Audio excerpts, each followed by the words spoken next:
this time, as many are awakening, they go through a state of confusion where they don't really know who they are.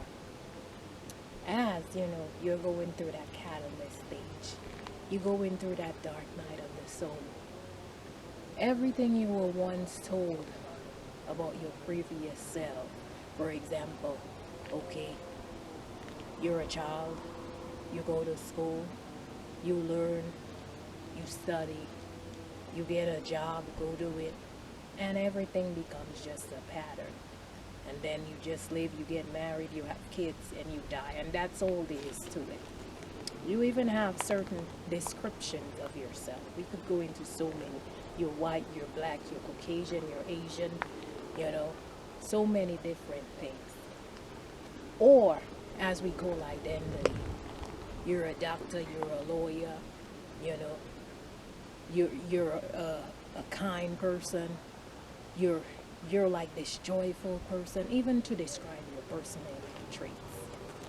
And when you go in that dark night of the soul, sometimes you get in that confused state. You get in that state of an identity crisis. We could go towards like just gender. A lot of times, like, the topic of gender, it's pretty controversial, but we'll just stick to the day-to-day man, woman. And what I want to share about this identity phase is a lot of times, because we are awakening, the awakening process is just awakening to past lives, experiences that we shared. And because we come in this life to evolve, sometimes all the past pictures are coming up to us. We probably start, going back to a time and mimicking those times where we live. Maybe if you're a woman in this life, you lived as a man. Maybe if you're a man, in a past life, you're now a woman. But we could go back and forth. And why I'm bringing this up today is because, this is a very delicate topic, but I just want to enlighten us a little bit more about that. See, I went through my own process, and I never really had that state of, I would call it quote unquote identity crisis. I recognized certain maybe past lives, and I realized that I'm here to transform into who I am truly here to be, and to really evolve. Not necessarily about a gender, but I've seen certain groups and certain entities pretty much take advantage of many people when they're going through their identity crisis. And so because you're at that state where you're now trying to figure out, who am I now? A lot of people have been taken, and pretty much like encouraged to tap into a sense. Let's say, you're a man, right? And in a past life, you were a woman, doing homemaking stuff. And this is just simple an example.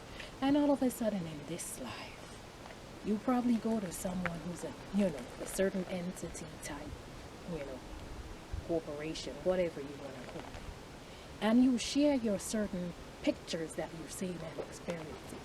And you're being advised, to tap into, who you were. And then it becomes where you're now confused about being a man or being a woman. You're being called to probably be like, okay, be this transhuman person where, you don't even know who you truly are. You probably asked to do certain things that probably your soul maybe don't even want you to do. And as we're shifting through the ages, we hear this great talk about transhumanism and all of the robotics. But what I want to share and urge you guys today is to listen to your soul, because your soul is the one who knows what you're here to do.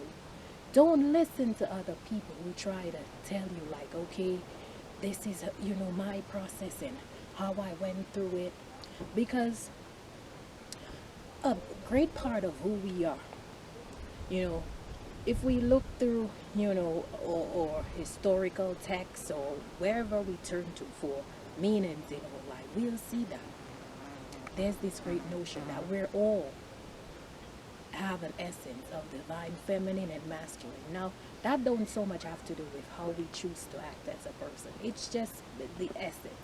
The feminine nature is simply about, the creative light force. As women, we see that women are the ones who bring life in this world.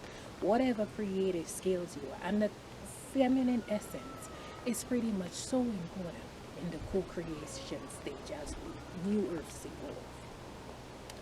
The masculine aspect is not about being aggressive or macho, it's about simply taking forth those actions and just going forth, and doing what you're here to do. So, as I could say, if we want to go back to the whole past life issue, let's say you were, this great, you know, architect in a past life. You build great buildings, right?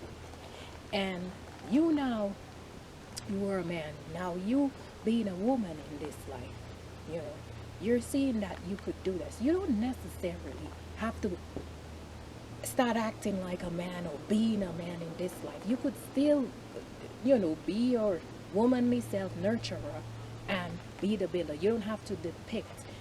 This is a very deep, controversial topic because the reason why I'm bringing this up is because from what I've seen and what has been out there is that so many, in their confused state, as they're going through an identity crisis, they listen to others who tell them to do this, and it takes away from really evolving, merging the masculine and the feminine aspects of ourselves. It's not a physical thing, it's an internal thing. To really evolve and to be able to co-create. So my dear beautiful souls, I urge you to listen to your soul, because your soul knows what you're truly here to do. Try to not listen to anybody that tells you to go forth and do something